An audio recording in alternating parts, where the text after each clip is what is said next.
Previously on the Last Heir. Our werewolf pack has been living quietly in the city, running a small auto repair shop and blending in with humans. But one day, a strange scent filled the air.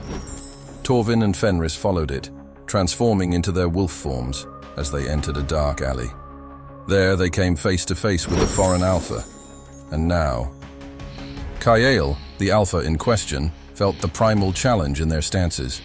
He could easily overpower them, his lineage granting him strength beyond measure. But something held him back. Beneath the powerful alpha scent, he detected something else, feminine and sweet, a subtle fragrance that wasn't theirs, and it piqued his curiosity intensely. Kyael shifted back to his human form. His green eyes, still fierce, locked onto Fenris. With a slow nod of respect, he rumbled, "I mean no harm." Shifting back to their human forms, Fenris stepped forward, unyielding. "This is our territory. State your purpose." Kyael met his gaze, his expression carefully neutral. He couldn't reveal his true purpose. He needed to deflect their suspicion, to avoid a confrontation that could jeopardize his mission. "I've been traveling alone for a long time, He finally said, choosing his words carefully. and I'm simply looking for a place to rest for a while." Torvin and Fenris exchanged glances. An alpha without a pack? It was unusual. Fenris, ever the protector, wasn't entirely convinced. He held his ground, his posture radiating a silent challenge. But before they could respond, a primal growl ripped through the air. Another alpha, clearly an outsider, emerged from the shadows, his eyes fixed on Kyael with predatory intent. Kyael's instincts flared. He had seconds to respond. The conflict raged within him. Should he defend himself even though it was forbidden to fight in another pack's territory? Doing so could also turn them against him once the immediate threat was gone. It was a risk, but the sight of the menacing alpha bearing down on him left him no choice. He would defend himself, even if it meant facing their wrath later. With a snarl, Kyael shifted and lunged at the intruder, his movements a blur of power and precision.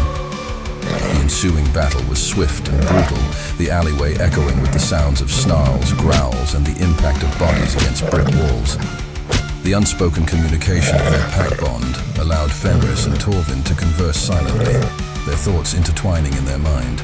"Torvin, did you see that? He's beyond anything we've faced."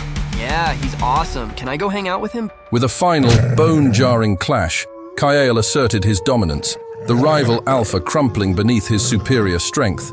"Absolutely not. We don't know anything about him. Stay clear." But he's so cool. Instead of delivering a final blow, Kyael paused, his gaze shifting towards the pack members, seeking their reaction. "Cool doesn't mean safe. Our pack comes first." In that split second of hesitation, the defeated alpha seized the opportunity and fled, disappearing back into the shadows from where he came. Kyael turned back to them, his chest heaving, his fur matted with blood, a silent question hanging in the air. Internally, Fenris wrestled with the implications of Kyael's presence. He was undeniably powerful, perhaps too powerful for them to handle if he turned hostile. But he had also defended them, and there was a sincerity in his eyes that Fenris couldn't quite dismiss. For now, it seemed best to let him be, to observe and strategize.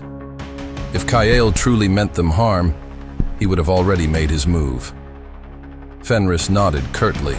"You fight well, Alpha, but this is our territory. You may stay, for now, but keep your distance from the garage." Kyael's heart sank as the pull towards the garage gnawed at him, an instinct he couldn't explain or ignore. "I agree to your terms." He said, his voice heavy with a mixture of resignation and determination. "For now." He added in a whisper. Fenris, watching him closely, asked, "If you're going to be around, we should at least know what to call you." Kyael hesitated for a moment, his gaze flickering between Fenris and Torvin. "Kyael." He finally replied. "And you?"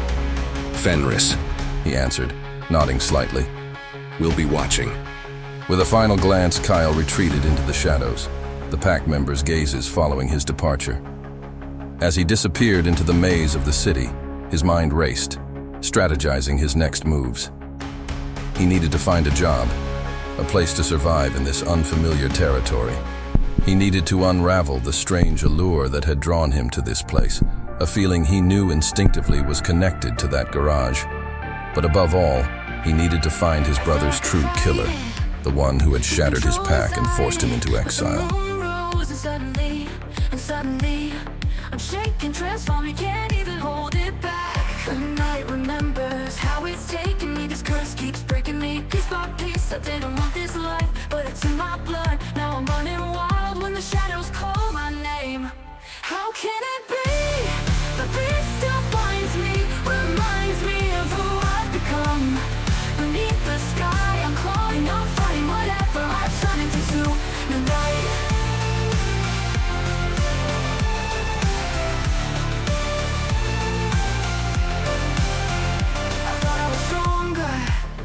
But the night gets longer and the moon shines. Suddenly, I'm howling, I'm losing, can't seem to hold it in. Who will contain me, who will restrain me when I go savage, when the darkness calls me in? Cause we both know what will happen, I can't help myself, I'm a beast, I'm full of rage. I feel it tearing, I know it scares you, but I don't wanna lose again. So don't come any closer, lock me away before the moon takes over. I'd rather hide than let you see me. I'd rather run than have you near me. I'd rather face the night alone, just leave me. Please believe me, don't try to free me. You're not safe for me. Tonight I find I could find it, keep control inside it. But the moon rose, and suddenly I'm shifting, I'm breaking, get near me. I'd rather face the night alone, just leave me. Please believe me, don't try to